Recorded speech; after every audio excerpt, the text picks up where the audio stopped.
الحمد لله والصلاة والسلام على رسول الله سبحانك لا علم لنا إلا ما علمتنا إنك أنت العليم الحكيم ولا فهم لنا إلا ما فهمتنا إنك أنت الجواد الكريم. Par la grâce d'Allah, mes frères et sœurs, nous voici au deuxième jour du tafsir, Al-Qur'an al-Karim, ce tafsir thématique tel que nous l'avons présenté hier et expliqué ses bases.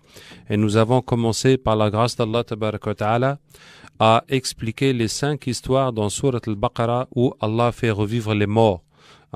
Et bien entendu, cette répétition, où Allah Ta'ala nous répète jusqu'à 5 histoires, Allah nous fait revivre les morts, c'est pour nous montrer sa puissance, pour qu'on s'imprègne de cette puissance d'Allah Ta'ala qui fait ce qu'il veut, pour que nous sachions combien nous avons besoin de lui, combien les créatures sont impuissantes, et c'est Allah qui fait tout. Donc hier, nous avons cité l'histoire de la vache, ensuite l'histoire des 70 de Banu Israël, qui ont voulu voir Allah, et puis donc Allah les a tués par la foudre et puis les a fait revivre. L'histoire ensuite de Uzair, qui est une histoire très importante pour comprendre l'histoire des fils d'Israël, et nous avons aussi abordé l'histoire des milliers d'Israéliens qui fuyaient la mort, et Allah les a fait mourir et puis les a fait revivre. Alors nous allons revenir sur un dernier point sur l'histoire de Uzair. Nous avons dit que le roi babylonien, il y avait un premier roi babylonien qui est venu, qui a saccagé Jérusalem quand les Juifs avaient trahi le pacte, et ce roi-là s'appelle le Nabuchodonosor. Et ensuite, le deuxième roi qui est dans la mer était juif et qui, une fois arrivé au pouvoir, a décidé de libérer les Juifs, il s'appelle La ilaha illallah Muhammad Rasulullah sallallahu alayhi wa sallam. Il s'appelle Cyrus II le Grand. Cyrus II le Grand. Et pourquoi je vous parle de Cyrus II le Grand? Parce que il est possible que ce soit lui qui est Dhul Qarnayn. Il est possible que ce soit lui qui est Dhul Qarnayn. Et il semble que Dhul Qarnayn ne soit pas Alexandre le Grand, comme certains l'ont supposé. Comme certains l'ont supposé, quand on essaie de recouper les événements historiques, ça ne cadre pas suffisamment avec l'histoire d'Alexandre le Grand, mais ça cadre mieux avec l'histoire de Cyrus le Grand. Et sur l'histoire de Cyrus le Grand, cet homme dont la Bible dit que c'est un homme béni, qu'il est un élu de Dieu, parce qu'il a libéré les fils d'Israël. Bon, il a fait aussi des grandes conquêtes, il a aussi posé la justice sur terre. Alors, il y a une histoire, autant des Sahaba, radiallahu anhum, autant d'Abu Bakr, radiallahu anhu. Abu Bakr a envoyé 2 Sahaba prêcher l'empereur romain Héraclius, qui est l'empereur de Byzance. Alors, qu'est-ce que c'est que Byzance? L'Empire romain s'est divisé en 2. Il y avait l'Empire romain d'Occident, dont la base est Rome, en Italie, et l'Empire romain d'Orient, dont la base est Constantinople, en Anatolie. Alors, l'Anatolie, aujourd'hui, c'est la Turquie. Constantinople, c'est devenu Istanbul depuis que les Turcs ont pris cette partie du monde. Mais à l'époque, il n'y avait pas du tout de Turcs là-bas. Les Turcs étaient en Mongolie. C'est longtemps après que les Turcs sont arrivés. Ils ont commencé par prendre Bagdad. Et ensuite, ils se sont islamisés, ils sont devenus musulmans, et après, ils ont pris l'Anatolie. Donc, ils ont pris l'Empire romain d'Orient, de Byzance. Donc, quand on lit qu'au temps du prophète, sallallahu alayhi wa sallam, les musulmans ont combattu les Romains, il s'agit des Byzantins. Il ne s'agit pas des Romains qui sont à Rome, mais des Romains qui sont en Byzance. Donc, dans la sourate Ghulibat ar-Rum fi adna al-ard, les Romains ont été battus dans la terre la plus basse. Il s'agit des Byzantins qui ont été vaincus par les Perses. Donc, que disais-je? Que Abu Bakr a envoyé 2 Sahaba prêcher Héraclius, le roi de Byzance. Et quand ils l'ont prêché, il a écouté leurs paroles et il leur a dit de partir, de revenir le soir. Il a envoyé les chercher le soir et là, il était seul. Donc, il voulait les rencontrer sans qu'il y ait tous ses conseillers, tous les gens qui sont autour de lui. Et il les a emmenés dans un endroit privé et il leur a montré des images de personnages qui étaient sur des toiles en soie. Et il y avait la description de toutes ces images. Le premier était Adam alayhi salam et il était mat de peau, et justement Adam veut dire mat. Et puis il y avait Nuh alayhi salam, il avait la barbe blanche, il avait l'air soucieux. Et puis il y avait Ibrahim alayhi salam, il y avait Ismaïl qui avait une ressemblance avec le prophète sallallahu alayhi wa sallam. Il y avait Ishaq, Yaqub, il y avait Youssouf qui était un homme très très beau, c'est ainsi qu'ils l'ont vu. Ils ont vu ensuite Moussa alayhi salam qui était fâché. Et effectivement, Allah nous raconte les colères de Moussa alayhi salam contre son peuple. Et ils ont vu Daoud alayhi salam avec un sabre. Et effectivement, Daoud était un guerrier. Et puis, il leur a montré le prophète Mohammed sallallahu alayhi wa sallam. Et là, vraiment, les sahaba étaient étonnants. Comment ce roi chrétien pouvait-il posséder une image du prophète sallallahu alayhi wa sallam? Et ensuite, il leur a même sorti une image d'Abu Bakr radhiyallahu anhu. Et vraiment, les sahaba étaient étonnés. Ils ont dit, mais c'est notre roi, notre calife actuel, Abu Bakr. Et puis, enfin, il leur a montré les images de Isa alayhi salam et de Yahya. Et donc, ils lui ont demandé, mais comment as-tu obtenu ces images? D'où viennent ces images? Et il leur a dit que Adam alayhi salam a demandé à Allah de lui montrer les images des prophètes parmi sa descendance. Et Allah lui a donné ces images. Et puis, Dhul Qarnayn, pendant ses conquêtes, pendant ses voyages, a retrouvé ces images, il les a rapportées et les a données au prophète Daniel. Le prophète Daniel, entre parenthèses, c'est le seul nom de prophète qui ne change pas en arabe et en français. Donc en français on dit Daniel, et en arabe on dit Daniel. C'est exactement le même nom qui ne change pas, alors que tous les autres changent. Si c'est Ibrahim, c'est Abraham, si c'est Noé, c'est Nouh, etc. Donc, Dhul Qarnayn les a donnés au prophète Daniel, et c'est ainsi que ça a été conservé parmi les fils d'Israël, jusqu'à ce que c'est arrivé au roi Héraclius, au roi donc de Byzance, au roi des chrétiens. Et qu'est-ce que je veux dire? Donc, dans cette histoire nous montre que Dhul Qarnayn a rencontré le prophète Daniel. Et justement, la Bible nous dit que ce roi-là, Cyrus II, le grand, loin, l'élu de Dieu qui a libéré les fils d'Israël, il a rencontré le prophète Daniel et ils ont beaucoup échangé. Donc voilà une raison de plus de penser que ce serait bien lui, Dhul Qarnayn. Donc en tout cas, c'était une parenthèse pour la culture et pour notre compréhension et pour situer ces événements. Donc, la cinquième histoire où Allah tabaraka wa ta'ala fait revivre les morts dans Sourate al-Baqarah, c'est l'histoire de Ibrahim alayhi salam avec les oiseaux. وَإِذْ قَالَ إِبْرَاهِيمُ رَبِّ أَرِنِي كَيْفَ تُحْيِي الْمَوْتَى. Quand Ibrahim a dit, Seigneur, montre-moi comment tu fais revivre les morts.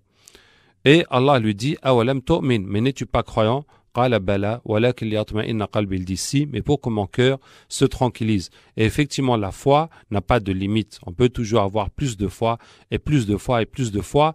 Donc Ibrahim alayhi salam cherchait à avoir plus de foi. Il n'est pas question de voir dans cette demande d'Ibrahim alayhi salam une faiblesse de foi ou quelque chose. N'importe lequel parmi nous, si nous voyons un miracle, si nous voyons Allah ressusciter des morts, ou bien ouvrir la mer comme il a fait pour Pharaon, ou bien que le feu ne brûle pas quelqu'un comme Ibrahim alayhi salam n'a pas été brûlé par le feu, pour moins que ça, notre foi va faire boum. On va vraiment voir la puissance d'Allah, la force d'Allah, la présence d'Allah tabaraka wa ta'ala. Et donc Ibrahim voulait tout simplement augmenter sa foi.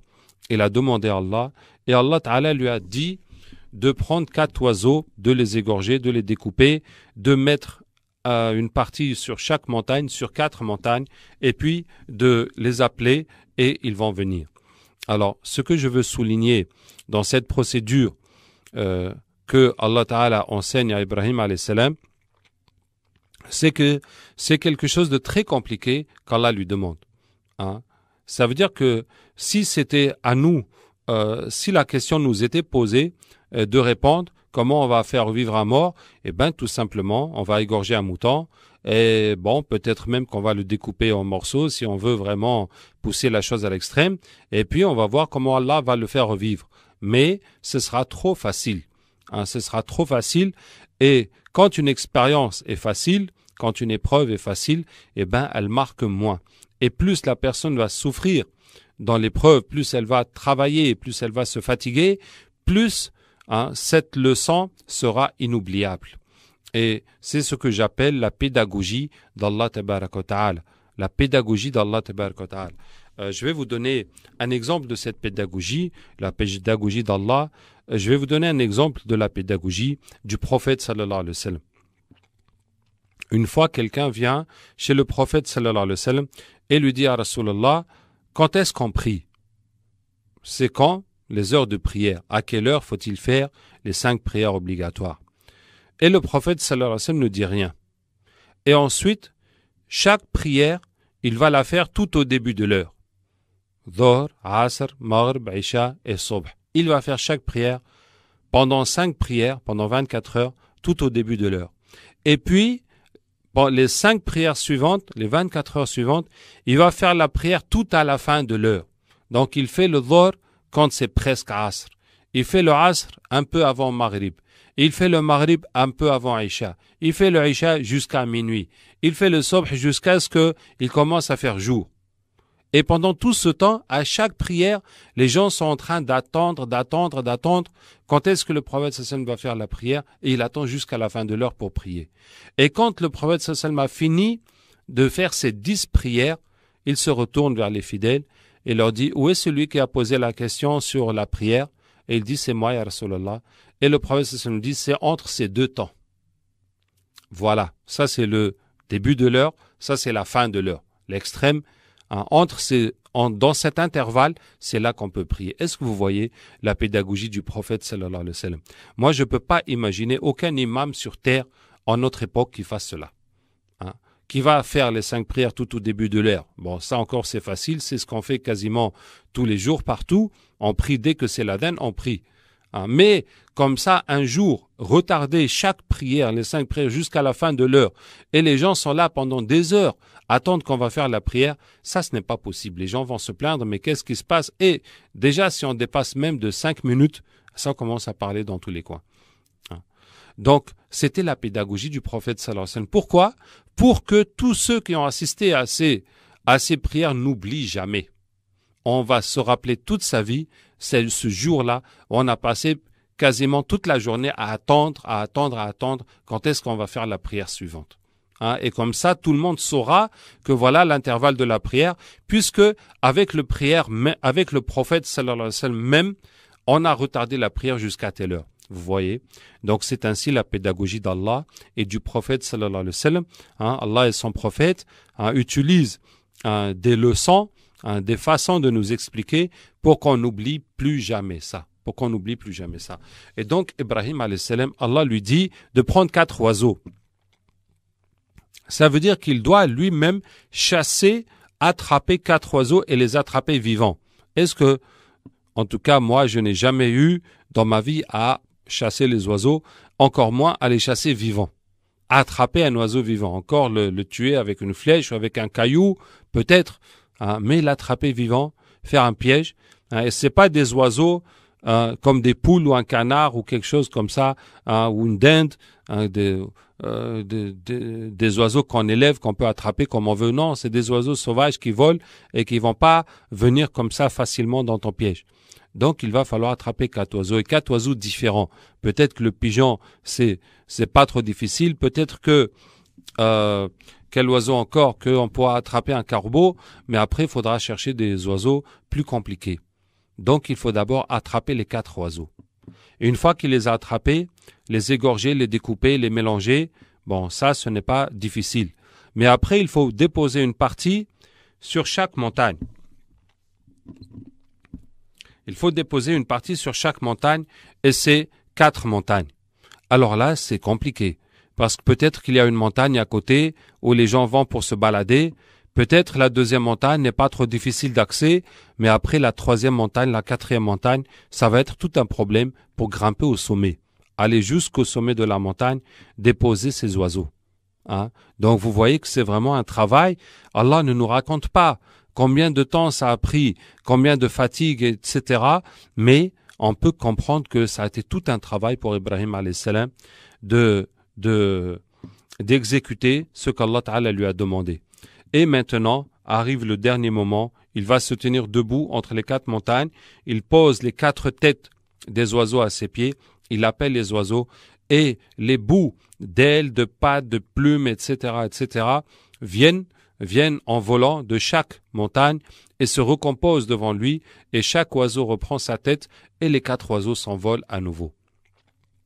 Voici la puissance d'Allah Tabaraka wa Ta'ala, comment Allah Ta'ala montre sa puissance et qu'Allah Ta'ala est capable de tout, qu'Allah nous aide et qu'Allah nous fasse comprendre, parce que quand on voit la chose, ce n'est pas le même effet que quand on entend.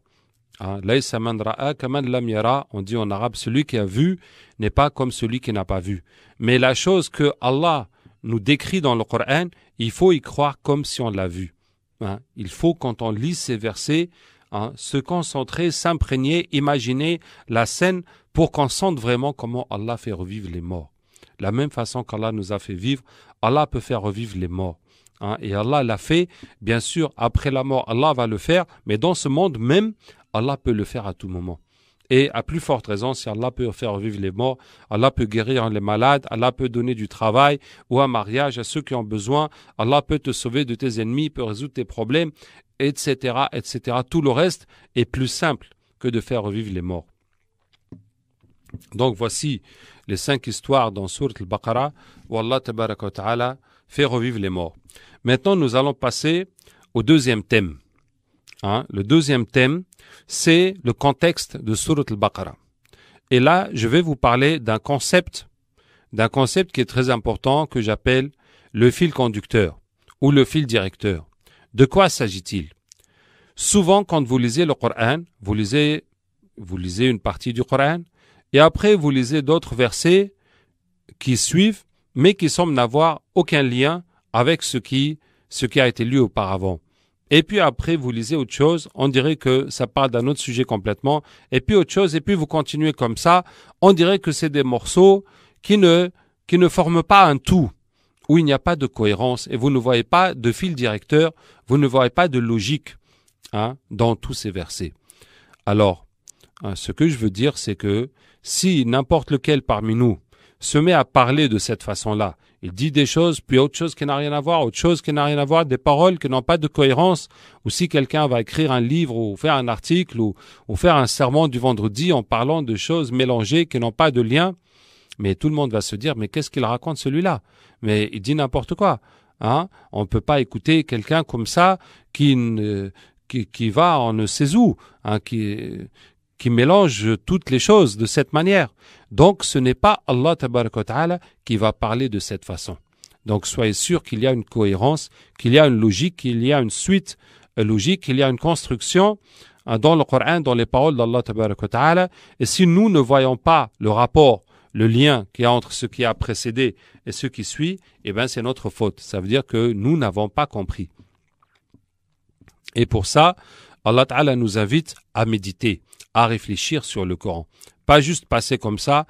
Donc, si tu lis des passages et tu ne vois pas le lien, tu ne comprends pas qu'est-ce que ça fait là, eh bien, prends le temps de relire, de réfléchir, de te casser un peu la tête. Et peut-être que tu trouveras, peut-être que tu trouveras pas, mais déjà tu as fait revivre ce verset où Allah dit de « Afala yatadabbaruna al-Qur'an ». Mais est-ce qu'ils ne méditent pas le Coran? Allah nous demande de méditer, de réfléchir, de contempler ces paroles. Alors, je vais vous donner un exemple avant de revenir dans Sourate Al-Baqarah. Je vais vous donner un exemple avec Sourate Al-Hajj, Sourate le pèlerinage. Allah Ta'ala dit « Ya ayyuhan nasu attaqu rabbakum, inna zalzalata as-sa'ati shay'un 'azim » Aux gens, craignez votre Seigneur, le tremblement de l'heure est une chose terrible. يَوْمَ تَرَوْنَهَا تَذْهَلُ كُلُّ مُرْضِعَةٍ عَمَّا أَرْضَعَتْ Le jour où vous la verrez, toute femme qui allaite va laisser ce qu'elle allaite. Toute femme enceinte va perdre son bébé et tu vois les gens ivres alors qu'ils ne sont pas ivres, mais c'est le châtiment d'Allah qui est dur. Ensuite, Allah Ta'ala dit وَمِنَ النَّاسِ مَنْ يُجَادِلُ فِي اللَّهِ بِغَيْرِ عِلْمٍ وَيَتَّبِعُ كُلَّ شَيْطَانٍ مَرِيدٍ Et il y en a parmi les gens qui polémiquent au sujet d'Allah sans science et qui suivent tout diable rebelle. Alors, quel rapport entre ceci et cela? Quel rapport entre « Ô gens, craignez votre Seigneur, le jour dernier est terrible » et puis, il y en a parmi les gens qui polémiquent au sujet d'Allah et qui suivent tout diable rebelle. En l'apparence, on ne voit pas de lien. On voit que ce sont deux choses qui sont différentes. Et ensuite, Allah Ta'ala dit encore « Ya ayyuhan nas in kuntum fi raybin min al-ba'thi fa inna khalaqnakum min turab » Aux gens, si vous doutez de la résurrection, alors nous vous avons créé de terre, puis d'une goutte, etc., etc. Et voilà, Allah parle d'autre chose encore. Allah nous parle encore d'autre chose. Alors, est-ce qu'il y a un lien entre ces versets? Alors voilà, nous allons reprendre. Quand Allah Ta'ala dit « Ya ayyuhan nas » aux gens, Allah Ta'ala s'adresse à qui? Allah s'adresse à tous les gens, les musulmans comme les non-musulmans. Mais quand Allah dit Ya ayyuhan nas, Allah Ta'ala s'adresse plus aux non-musulmans qu'aux musulmans. Hein? Est-ce que vous suivez? Allah s'adresse plus aux non-musulmans qu'aux musulmans. Pourquoi? Puisque quand Allah s'adresse aux musulmans, Allah dit Ya ayyuhalladhina amanu, ya ayyuhalladhina amanu. Allah parle chaque fois aux croyants, aux croyants, aux croyants. Donc quand il dit Ya ayyuhan nas, c'est pour inclure les autres, mais c'est les autres qui sont plus concernés. Puisque ceux qui sont croyants, on leur a déjà parlé, on leur a déjà expliqué beaucoup de choses. Maintenant, ce qu'on veut expliquer, c'est pour les non-croyants. Donc ça s'adresse à tout le monde, les musulmans sont dedans, mais ça concerne plus particulièrement les non-musulmans. Maintenant, quand Allah dit aux gens, hein, le jour dernier est terrible, etc., craignez votre Seigneur, est-ce que les gens écoutent? Est-ce que les gens entendent? Est-ce que les gens sont au courant que Allah leur parle? Est-ce que les gens sont au courant qu'il y a un jour terrible qui va venir et que ce jour-là, tous les gens vont être ressuscités et qu'ils vont rendre des comptes et qu'ils vont aller en enfer et au paradis? Hélas, la plupart des gens ne sont pas au courant. La plupart des gens ne savent pas ça. Et en tout cas, les gens n'entendent pas l'appel d'Allah. Allah les appelle, mais les gens n'entendent pas. Et voici donc un problème. Si moi, je suis à la radio et je vais dire aux populations de Côte d'Ivoire, ceci ou cela, hein, il faut croire en Dieu, ou en tout cas toute autre chose. Je lance un appel à la population. Bon, c'est logique. Mais si je vais dans ma chambre, je vais chez moi, je parle avec ma femme et mes enfants et je dis aux populations de Côte d'Ivoire, faites ceci, cela. Mais les gens vont dire, mais celui-là, qu'est-ce qu'il a? Il s'adresse à sa famille et il est en train de parler à la population de la Côte d'Ivoire comme si les gens vont l'entendre, comme si quelqu'un va savoir ce qu'il dit. Est-ce que vous comprenez ce que je dis? Donc Allah dit aux gens, alors que le Coran, ce n'est que les musulmans qui le lisent. Ce n'est que les musulmans qui l'écoutent, qui l'entendent dans les mosquées et les gens ne sont pas au courant. Donc, ça veut dire quoi? Ça veut dire que nous, les musulmans, quand tu lis que Allah parle aux gens, c'est ton devoir d'aller voir les gens et de leur dire ce qu'Allah leur dit. Et c'est ce que les Sahaba faisaient. Les Sahaba allaient voir les gens à la Mecque et leur disaient « Allah vous dit, Ya ayyuhan nasu taqu rabbakum » etc., etc. La chose que Allah dit aux gens, les Sahaba vont aller voir les gens là où ils sont, ils vont leur transmettre. Hein, ils vont leur transmettre, ils vont leur dire Allah vous dit de le craindre, que le jour dernier va venir, c'est terrible, etc., etc. Donc ça veut dire que chaque fois que nous lisons dans le Coran Ya ayyuhan nas aux gens, ça veut dire nous qui sommes déjà musulmans, qui avons déjà accepté la foi, qui connaissons déjà ce qu'Allah nous enseigne, c'est notre devoir d'aller voir les autres gens, les gens qui ne sont pas musulmans, et de leur transmettre ce message. Et si nous n'accomplissons pas ce devoir, nous avons commis une trahison vis-à-vis de notre religion, hein, vis-à-vis du message et vis-à-vis de la responsabilité que le prophète sallallahu alayhi wa sallam nous a confiée. Hein, quand le prophète sallallahu alayhi wa sallam, au pèlerinage d'adieu, après avoir fait son prêche d'adieu, le prêche où il a résumé beaucoup de choses de la religion, à la fin il dit « Allah al-ballagt » n'est-ce pas que j'ai transmis? Et les Sahaba ont témoigné que le prophète sallallahu alayhi wa sallam a transmis le message qu'Allah lui a donné et il leur dit que le présent parmi vous transmette à l'absent. C'est à votre tour maintenant d'aller dire aux autres. Et les Sahaba, bien entendu, sont allés partout où ils ont pu dans le monde pour transmettre la parole d'Allah tabaraka wa ta'ala jusqu'à ce que l'islam nous soit arrivé aujourd'hui. Mais parce que nous avons délaissé et depuis des siècles la continuité de ce message. Donc c'est pour ça que l'islam s'est arrêté là où nous sommes et c'est notre devoir donc aujourd'hui de continuer ce prêche. Donc je disais, quand Allah dit à ayyuhan nas, hein, c'est à nous d'aller voir les gens et de leur transmettre. Et les Sahaba faisaient cela. Ils allaient voir les gens et leur transmettaient, comme Allah tabaraka wa ta'ala dit, wajahidhum bihi jihadan kabira. Combattez avec un grand combat. Ça veut dire combattez avec le Coran. En leur récitant le Coran, en les prêchant avec le Coran, en leur récitant les paroles d'Allah, hein, en leur disant ce qu'Allah Ta'ala leur demande et leur ordonne. Donc, quand les Sahaba allaient prêcher les non-musulmans, et ils leur disaient, voilà, craignez Dieu, il va y avoir le jour dernier, ce sera terrible, Allah va ressusciter les gens, vous allez rendre des comptes, il va y avoir l'enfer, le paradis. Et qu'est-ce que les kofars disaient? Et les kofars disent, mais quelle histoire, comment ça, on va mourir, on va devenir poussière, notre corps va se gâter et après on va revivre encore, comment est-ce possible? Allez-y, ramenez nos ancêtres alors qu'ils sont morts pour qu'on sache que c'est vrai, etc. Et donc ils ne croyaient pas. Et c'est là le deuxième verset. Là, le deuxième verset, وَمِنَ النَّاسِ مَنْ يُجَادِلُ فِي اللَّهِ بِغَيْرِ عِلْمٍ. Il y en a parmi les gens qui polémiquent au sujet d'Allah sans science. Quand on va appliquer le premier verset, on va se retrouver dans le deuxième verset. Et voilà les gens qui polémiquent au sujet d'Allah. Et maintenant, Allah nous dit, Ya ayyuhan nasu, in kuntum fi raybin min al-ba'thi fa inna khalaqnakum min turab. Ô gens, si vous doutez de la résurrection, alors nous vous avons créé de terre. Et Allah maintenant te donne la réponse que tu vas leur dire. Hein? Vous dites, comment se fait-il qu'une fois qu'on sera mort, comment se fait-il qu'on va être ressuscité? Mais toi là, avant d'être ici, tu étais où? Tu étais dans le ventre de ta mère.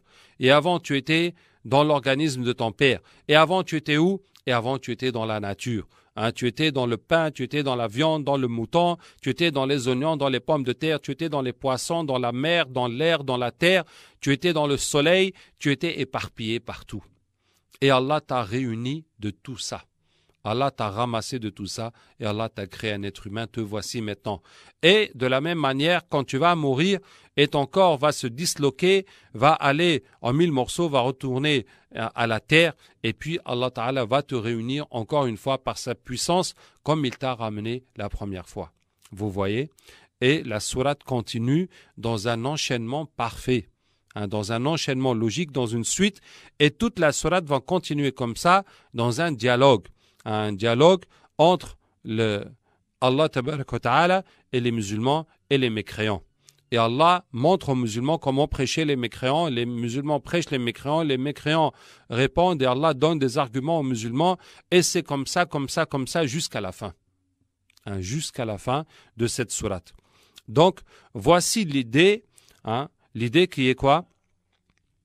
Le fil conducteur dans le Coran. Ça veut dire la logique et l'enchaînement de ce qui nous est enseigné dans le Coran. Donc nous revenons à Sourate al-Baqarah. Cette sourate qui est très longue et aussi il n'est pas facile de voir l'harmonie, il n'est pas facile de voir l'enchaînement, il n'est pas facile de voir la logique de cette sourate. Et moi je pense que si c'était à n'importe lequel parmi nous d'écrire quelque chose de ce genre, on va se dire mais pourquoi écrire une sourate, un chapitre aussi long que celui de la vache? On peut le découper à morceaux pour le début, pour dire qu'il y a les croyants, les mécréants, les hypocrites, à morceaux pour l'histoire de Adam alayhi salam avec les anges et avec Iblis, à morceaux pour l'histoire des fils d'Israël, etc., jusqu'à la fin. Pourquoi mettre toutes ces choses qui, semble-t-il, n'ont pas de lien entre elles, comme ça dans une même sourate? Quelle est la raison, quelle est la logique de cela? Est-ce que vous voyez? Donc c'est à cette question que nous allons tenter de répondre. Et la réponse, Inch'Allah, on va la trouver dans le contexte de Sourate al-Baqarah. Pour Sourate al-Baqarah, c'est la compréhension du contexte qui va nous éclaircir sur tout le contenu de la sourate. C'est comme ça qu'on va comprendre pourquoi il y a tout ce qu'il y a dans cette sourate. Quel est le contexte de Sourate al-Baqarah? Sourate al-Baqarah est la deuxième sourate révélée à Médine, mais la première grande sourate. Ça veut dire quand le prophète sallallahu alayhi wa sallam est arrivé à Médine, la première sourate révélée c'est Wailun lil mutaffifin. Malheur à ceux qui trichent dans la balance. Quand ils pèsent pour les autres, ils diminuent. Quand ils pèsent pour eux, ils augmentent. Quand le prophète sallallahu alayhi wa sallam est arrivé à Médine, il se trouvait que dans les marchés de Médine, les commerçants avaient cette mauvaise habitude de tricher dans la balance, dans la pesée, pour désavantager les clients, pour s'avantager eux-mêmes. Donc Allah a condamné ça.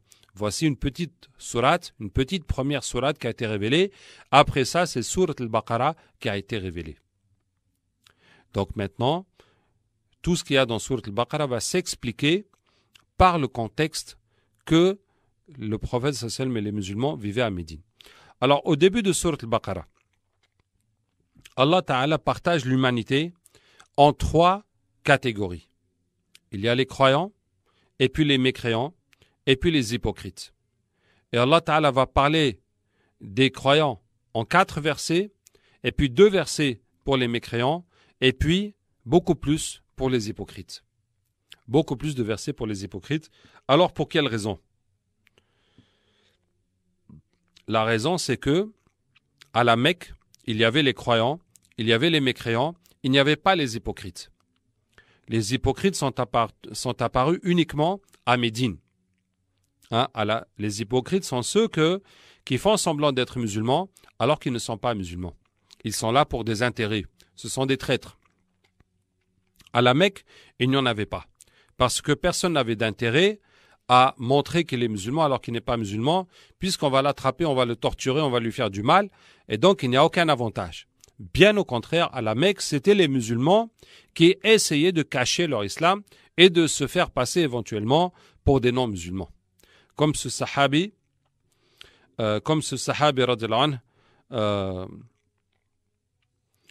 qui est Ammar ibn Yasir, qui est venu voir le prophète sallallahu alayhi wa sallam en pleurant et qui lui dit à Rasulallah, les kofars n'ont cessé de me torturer, de me frapper, etc., jusqu'à ce que je leur ai dit ce qu'ils voulaient entendre. Et j'ai dit que j'ai accepté les idoles et j'ai dit que je te reniais. Et le prophète sallallahu alayhi wa sallam lui dit, mais comment va ton cœur? Il lui dit, la foi dans mon cœur n'a pas bougé. Qalbi mutma'innun bil iman. La foi est tranquille, la foi est stable dans mon cœur. Et le prophète sallallahu alayhi wa sallam lui dit, s'ils reviennent, tu fais la même chose encore. Et tous les sahaba à la Mecque ont accepté cela, ont accepté sous la torture, sous la pression des kofars, de leur dire ce qu'ils voulaient pour qu'ils les laissent tranquilles, sauf un, c'était Bilal, radiallahu anhu. Hanat alayhi nafsuhu fillah. Son corps, sa personne, ne comptait plus pour lui devant la satisfaction d'Allah. Bilal, radiallahu anhu, avait tellement la foi qu'il ne se souciait même pas de son corps, qu'il vive ou qu'il meure ou qu'on le découpe ou que quoi que ce soit, ça ne comptait plus pour lui. Et donc il se laissait torturer et il répétait Ahadun Ahad. Unique, unique, Allah est unique. Mais tous les autres ont accepté et le prophète sallam les a encouragés dans ce sens de dire aux kuffars ce qu'ils veulent entendre pour qu'ils cessent de les torturer. Donc il n'y avait pas d'hypocrite à la Mecque. C'est à Médine que le fait des hypocrites est apparu. Et comment c'est apparu? À Médine, il y avait deux tribus ennemies, Al-Aws ou Al-Khazraj, qui se faisaient la guerre depuis très très très longtemps. Et il y avait trois tribus juives, Banu Qaynuqa, Banu Nadir et Banu al-Mustalaq, qui étaient aussi à Médine. Et les juifs, eux, ils s'alliaient à telle ou telle tribu arabe et puis ils alimentaient les guerres entre les arabes, ils vendaient les armes, eux ils étaient en retrait. Et avant l'arrivée du prophète sallallahu alayhi wa sallam, les Aws et les Khazraj ont décidé de se réconcilier. Et ils ont choisi une personne pour en faire un roi et d'unifier toute la ville sous l'autorité de ce roi. Et celui-là s'appelait Abdullah ibn Ubay ibn Salul. Et quand le prophète sallallahu alayhi wa sallam est arrivé, ce projet est tombé à l'eau et les gens, d'une part comme d'autres, ont suivi le prophète sallallahu alayhi wa sallam de plus en plus des muhajirines qui sont venus avec lui. Et le prophète sallallahu alayhi wa sallam est venu tout naturellement, est devenu le chef de la cité, le chef de la ville, et donc l'autre, on l'a oublié. Alors Abdullah ibn Ubay ibn Salul, qu'est-ce qu'il a fait? Il a fait semblant de devenir musulman, alors qu'il n'y croyait pas, qu'il n'en voulait pas de cette religion, juste le temps d'attendre, de trouver l'occasion de se débarrasser du prophète sallallahu alayhi wa sallam et des muhajirines et de reprendre sa place. Donc il était là, lui et son équipe, sa clique des hypocrites, et il faisait semblant d'être avec le prophète sallallahu alayhi wa sallam et de l'encourager, etc. Parmi les faits qui ont eu lieu, c'est que chaque vendredi avant Jumu'ah, Abdullah ibn Ubay ibn Salul se levait dans la mosquée et exhortait les musulmans à écouter le prophète sallallahu alayhi wa sallam. Comme si que, ça veut dire personne ne lui a demandé de se lever et dire ça.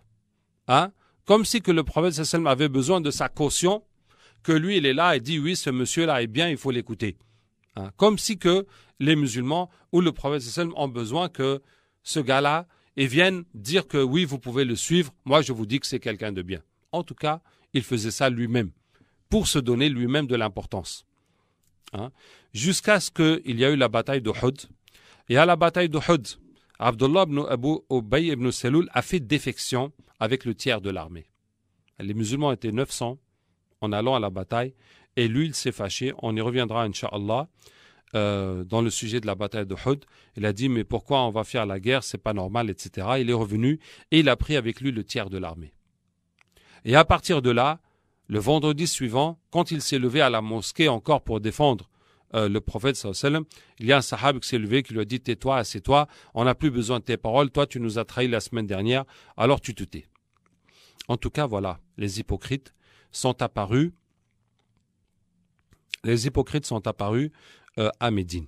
Et c'est pour ça qu'Allah Ta'ala a donné un long passage pour expliquer quels sont ces hypocrites et comment est leur fonctionnement, comment analyser leur comportement, comment comprendre ces gens-là. Après cela, Allah Ta'ala dit « Ya ayyuhan nasu u'budu rabbakum » Ô gens, adorez votre Seigneur. Allah Ta'ala adresse le prêche à tout le monde. Donc maintenant nous sommes à Médine.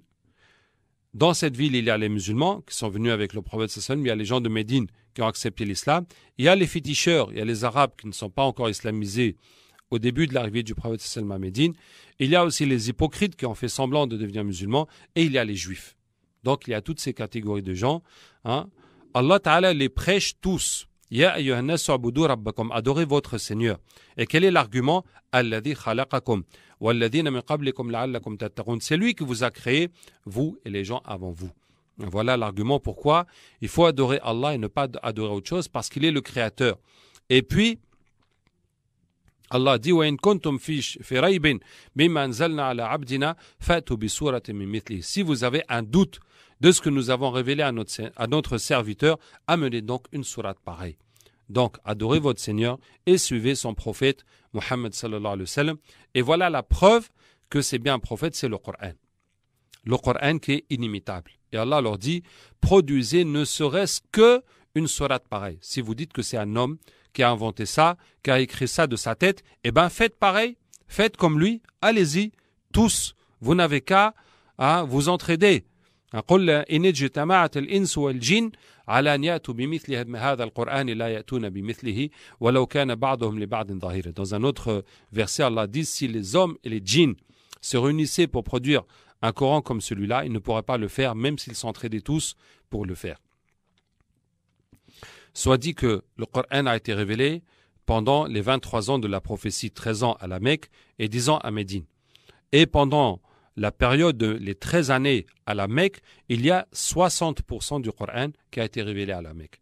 Donc il y avait beaucoup de sourates qui étaient déjà là au moment où le prophète sallallahu alayhi wa sallam est arrivé à Médine. Et donc il y avait assez de quoi défier les gens que si vous pouvez faire un Coran de ce genre, eh ben allez-y, faites même une sourate de 2 lignes ou une ligne et demie, comme les sourates les plus courtes.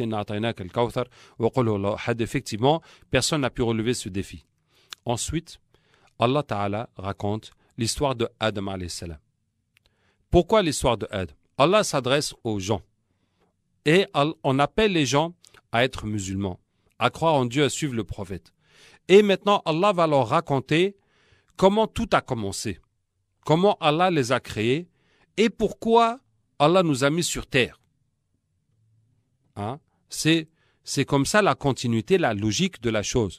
Allah s'adresse aux gens, il y a des gens qui sont mélangés de plusieurs religions, de plusieurs croyances, et Allah maintenant va leur raconter le début de notre histoire. Comment Allah nous a créés. Allah nous a créés pour l'adorer. Et cette idée, les anges n'ont pas compris. Les anges vont dire à Allah, si tu veux créer quelqu'un qui t'adore, mais nous sommes là, nous t'adorons. Mais les hommes que tu vas faire, ils vont faire beaucoup de mal. Alors on ne comprend pas. Tu veux créer quelqu'un pour t'adorer, mais tu vas créer quelqu'un qui va faire beaucoup de mal. Si tu veux peupler la terre de gens qui t'adorent, eh ben, tu n'as qu'à nous mettre sur terre. Nous allons t'adorer nuit et jour, sans commettre aucun péché. Quelle est l'idée de créer des humains qui vont faire beaucoup de mal? Les anges n'ont pas compris la sagesse d'Allah tabaraka wa ta'ala. Mais la sagesse d'Allah, c'est que les anges n'ont pas de mérite dans leur adoration, alors que nous avons le choix, nous avons le libre arbitre, nous pouvons suivre ou ne pas suivre, nous pouvons croire ou mécroire, nous pouvons obéir ou désobéir. Donc le peu que les hommes adorent, même si c'est moins que l'adoration des anges, ça vaut beaucoup plus.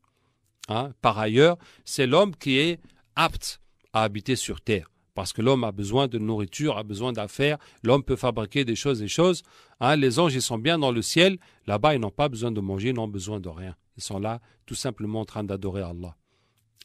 Et Allah va nous montrer la valeur qu'il nous a donnée. Parce que quand Allah nous a créés, quand Allah a créé Adam alayhi salam, Allah a ordonné à tous les anges de se prosterner devant lui. Et ça, c'est le signe de la valeur de l'être humain. Ce n'est pas juste que Adam lui-même était quelqu'un de spécial et d'extrêmement valeureux. Effectivement, c'était quelqu'un de spécial.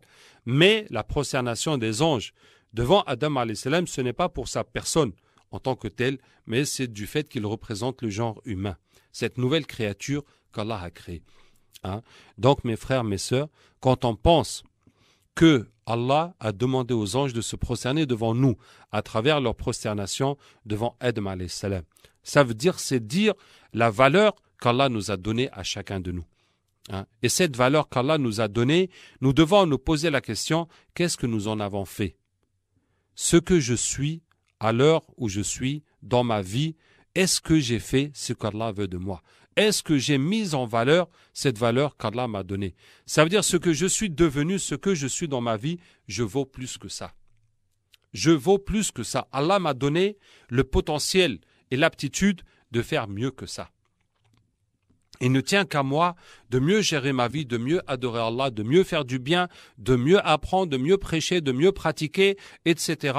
Et je vais pouvoir développer mon potentiel beaucoup plus. Je vais pouvoir développer mon potentiel beaucoup plus que ça.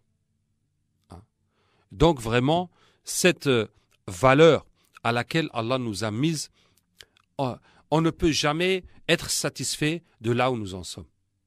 Il faut toujours se dire que je vaux plus que ça. Allah m'a donné plus de valeur que ça et c'est ma négligence, c'est mes péchés, c'est mes oublis, c'est mon laisser-aller qui ont fait que je n'ai pas atteint ce que j'aurais pu atteindre. Qu'Allah nous aide. Donc, ainsi Allah prêche les gens. Et Allah nous raconte l'histoire de Adam alayhi salam. Et la moralité de l'histoire, la fin de l'histoire de Adam alayhi salam, c'est quoi? C'est maintenant, vous allez descendre sur terre. Et je vais vous envoyer des prophètes. Et si vous suivez les prophètes, vous allez réussir sur terre et après la mort. Ça veut dire que la religion, ce n'est pas juste pour gagner le paradis, mais c'est aussi dans cette vie, pour que cette vie se passe bien. Ça veut dire que la religion, Allah nous donne le meilleur système, la meilleure façon d'organiser notre vie, la meilleure façon d'orienter notre vie pour que tout se passe pour le mieux sur terre.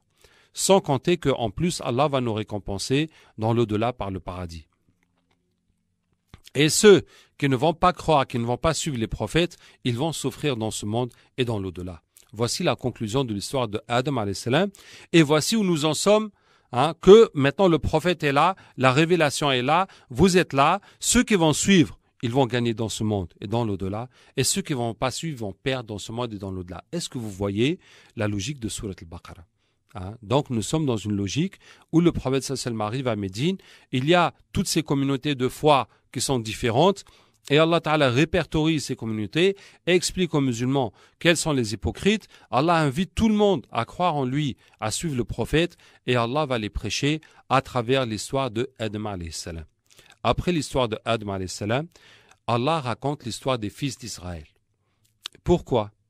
Alors, pour deux raisons.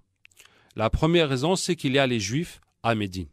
Tandis qu'à la Mecque, il n'y avait pas les Juifs. À la Mecque, il n'y avait pas les Juifs. Voici les Juifs qui sont là. Donc les musulmans ne connaissent pas bien les Juifs. Donc Allah va expliquer aux musulmans, ces Juifs-là, c'est quoi? Pour qu'on sache quelles sont leurs croyances, leur histoire, leur religion, et pour qu'on puisse aussi les prêcher, discuter avec eux, et leur expliquer que voici le prophète Mohammed sallallahu alayhi wa sallam qui a été annoncé par les autres prophètes, y compris Daoud alayhi salam, David, y compris Moïse, Moussa, y compris Isa alayhi salam, et comment c'est la continuité de la religion, etc. Pour les prêcher. Aussi, c'est pour donner l'exemple aux musulmans, et je dirais même le contre-exemple, que voici une communauté qui a été élue par Allah, qui ont été la meilleure communauté sur terre, les Juifs, parce qu'ils étaient les seuls croyants, alors que tous les autres étaient polythéistes. Mais voilà comment, à cause de leur désobéissance, à cause de leur entêtement, à cause de leur mécréance, à cause de tout ce qu'ils ont fait, ils sont arrivés à devenir le peuple maudit. Ceux qui étaient le peuple élu sont devenus le peuple maudit, et donc que les musulmans ne doivent pas suivre leur exemple. Inch'Allah, nous allons voir tout à l'heure comment précisément Allah Ta'ala va éprouver les musulmans, Allah Ta'ala va donner un examen, un test aux musulmans, et justement pour être sûr qu'ils ne vont pas faire comme les juifs et les chrétiens. Après l'histoire des juifs, la longue histoire des juifs, où Allah Ta'ala détaille beaucoup de choses qui sont passées avec les juifs, Allah Ta'ala commence à donner aux musulmans les ordres, l'organisation de la vie. Il y a d'abord plusieurs yas'alunaka qui sont dans Sourate al-Baqarah. Yas'alunaka. Ils t'interrogent. Pourquoi? Parce que les gens de Médine, comme l'islam est venu nouveau, ils veulent tout apprendre, ils veulent apprendre beaucoup de choses. Alors qu'à la Mecque, les musulmans de la Mecque sont avec le prophète sallam dès le premier jour, et ils sont avec lui nuit et jour constamment pendant des années. Donc ils n'avaient pas de questions puisque le prophète sallam était là pour leur enseigner tout le temps. Mais arrivé à Médine, les gens ont soif et l'islam répond à leurs questions. Allah répond à leurs questions et les ordres commencent à venir. Il y a l'ordre du Ramadan qui va débuter la 2e année de l'Hégire, et il y a l'ordre du jihad. Donc arrivé à Médine, le jihad maintenant devient ouvert. Il va avoir l'ordre de l'aumône, il va avoir l'ordre du talion, de la punition du meurtre, et il va y avoir plusieurs ordres. Il va avoir le changement de la qibla, en tout cas plusieurs ordres qui vont venir. Donc, et puis les ordres qui concernent aussi le divorce, la situation de la femme. Inch'Allah, on y reviendra quand on arrivera à la sourate les femmes. Donc il y a tous ces ordres qui vont organiser la société musulmane. Donc vous voyez, toute la sourate Baqarah va se comprendre, s'expliquer, s'enchaîner dans ce cadre du contexte de sourate Baqarah, et qui est le début de la révélation. Je vous dis qu'à la fin, Allah Ta'ala va donner une épreuve aux musulmans. Une épreuve. Voilà maintenant, avec toute cette foi, ces histoires qu'on a racontées où Allah fait revivre les morts, ces ordres qui sont descendus de jihad, d'aumône, de jeûne, etc. Et maintenant, et ces exemples des juifs, ces exemples à ne pas suivre, ces contre-exemples, Allah va donner à la fin de la sourate Baqarah une épreuve aux musulmans. Quand Allah Tabaraka wa Ta'ala dit لله ما في السماوات وما في الأرض وإن تبدوا ما في أنفسكم أو تخفوه يحاسبكم به الله فيغفر لمن يشاء ويعذب من يشاء والله على كل شيء قدير. À Allah appartient ce qu'il y a dans les cieux et dans la terre. Et si vous cachez ce qu'il y a en vous-même ou que vous le montrez, Allah vous en tiendra compte. Et Allah pardonne à qui il veut et châtie à qui il veut, et Allah est capable de tout. Alors les Sahaba sont venus voir le prophète sallallahu alayhi wa sallam et lui ont dit: Ya Rasulallah, Allah t'a donné l'ordre du jihad, de dépenser pour Allah, de jeûner, de prier, et tout cela on a fait. Mais Allah t'a donné un ordre, et cet ordre-là, on ne peut pas le faire. Et le prophète sallallahu alayhi wa sallam dit: mais qu'est-ce que c'est?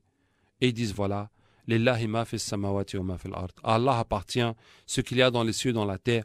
Et si vous montrez ce qu'il y a en vous-même ou que vous le cachez, Allah vous en tiendra compte. Et il pardonne qui il veut, il châtie qui il veut. Ça veut dire qu'Allah va nous tenir compte de ce qu'on pense, de ce qu'on ressent.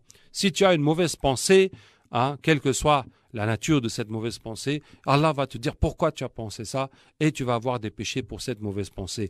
Et les Sahaba radhiyallahu anhum ont essayé, ont fait leur possible pour appliquer ce verset, pour exécuter ça. Et donc, ils ont essayé de n'avoir aucune mauvaise pensée qui passe par leur tête. Aucun mauvais sentiment qui passe par leur cœur. Et bien entendu, c'est impossible. C'est impossible. On ne peut pas maîtriser comme ça, avec sa propre volonté, empêcher que n'importe quelle pensée vienne dans notre tête ou n'importe quelle émotion vienne dans notre cœur. Et pour ça, ils sont venus dire au prophète sallallahu alayhi wa sallam qu'on n'arrive pas à le faire. Ce verset-là, on n'est pas capable, on n'a pas réussi à l'appliquer. Et le prophète sallallahu alayhi wa sallam s'est fâché. Le prophète sallallahu alayhi wa sallam s'est fâché. Et il a dit: comment? Vous voulez faire comme les juifs et les chrétiens qui ont dit Sami'na wa asayna, nous écoutons, nous désobéissons. Ça veut dire que les juifs, les chrétiens, disaient à leur prophète: on a entendu, on a compris que tu nous dis qu'Allah nous dit de faire ça, et nous on te dit non, nous ne sommes pas d'accord. Tu peux insister tant que tu veux. Nous, on n'est pas d'accord. On ne va pas le faire. Hein? Ainsi était, qu'Allah nous préserve, les Juifs et les chrétiens. Je vous ai donné nombre d'exemples hier, hein, dans la première séance de tafsir. Donc le prophète sallallahu leur dit, quoi? Vous voulez faire comme les Juifs et les chrétiens avant vous?